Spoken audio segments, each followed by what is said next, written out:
अली की तजस्सुस भरी दुनिया। एक छोटे से शहजादे का नाम था अली। वो सिर्फ 10 साल का था, मगर उसकी आंखों में दुनिया भर का तजस्सुस और मासूमियत छिपी हुई थी। अली का लिबास शाही था, खाकी रंग की रिवायती पोशाक जिस पर सुनहरी कढ़ाई की गई थी, सिर पर गोल्डन पैटर्न वाली टोपी और कमर पर सरख बेल्ट थी। इसकी नरम भूरी आंखों में कभी न खत्म होने वाले सवालात थे और वो हर चीज में नई दुनियाएं तलाश करता। एक दिन अली महल के बड़े दरवाजे के सामने खड़ा था। उसके हाथ में एक छोटा सा किताब था जिसमें वो दुनिया की बेशुमार कहानियां और राजों के बारे में पढ़ना चाहता था, मगर महल में उसके लिए कुछ मखसूस जगहों पर जाने की इजाजत नहीं थी। अली ने महल के बागात की तरफ कदम बढ़ाया।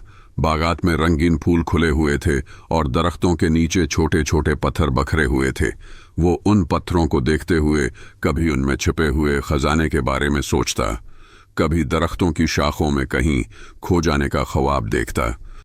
एक रात जब चांदनी से पूरा महल जगमगा रहा था, अली चपके से अपने कमरे से निकल आया। उसके कदमों की आवाज भी सुनाई नहीं देती थी, क्योंकि वो इतना चुपचाप था कि जैसे चांद भी उसके साथ चल रहा हो। वो महल के सहन में जाकर चांद की रोशनी में अपने मुस्तकबल के बारे में सोच रहा था। अली का दिल चाहता था कि वो दुनिया के अन राजों को तलाश करे जिन्हें बड़े लोग छिपाते हैं।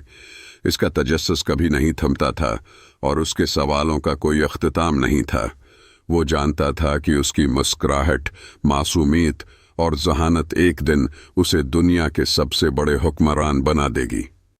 जलालुद्दीन मोहम्मद अकबर, मुगल सल्तनत का सुनहरी दौर।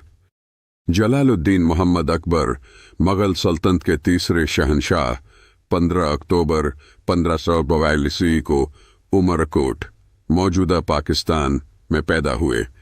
उनके वालिद नसीरुद्दीन हुमायूं मुगल सल्तनत के दूसरे शहंशाह थे।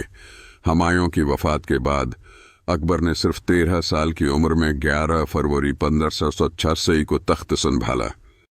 इब्तिदाई दौर में अकबर की सल्तनत का इंतजाम उनके सरप्रस्त बैरम खान ने संभाला। बैरम खान ने अकबर की जानिब से हुकूमती मामलात चलाए और सल्तनत को मुस्तहकम किया। 1567 में अकबर ने खुद मुख्तार हुक्मरानी का आगाज किया और बैरम खान को सबकदूश कर दिया। अकबर ने अपनी हुक्मरानी के दौरान मजहबी रवादारी को फरोग़ दिया और मुख्तलिफ मज़ाहब के लोगों को अपने दरबार में शामिल किया।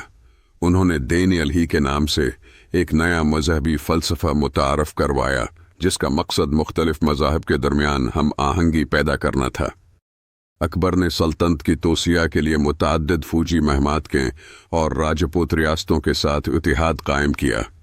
उन्होंने इंतज़ामी इस्लाहात मुतारफ़ करवाएं, जिनमें ज़मीन की पैमाइश और महसूलात का निज़ाम शामिल था। इन इस्लाहात ने सल्तनत की माइशत को मुस्तहकम किया और आवाम की फलाह व बहबूद में इजाफ़ा किया। अकबर ने फ़नून लतीफ़ा, तामीरात और तालीम की सरपरस्ती की। उनके दौर में तामीर होने वाली अमारात जैसे फतहपुर सीकरी और लाहौर का कला मुग़ल फ़न तामीर की आमदा मिसालें हैं।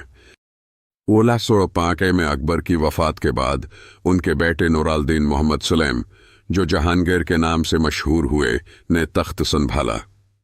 अकबर की हुक्मरानी का दौर मुग़ल सल्तनत का सुनहरी दौर कहलाता है, जिसमें सल्तनत ने सियासी, माशी और थकाफ़ती तरक्की की बुलंदियां हासिल कीं।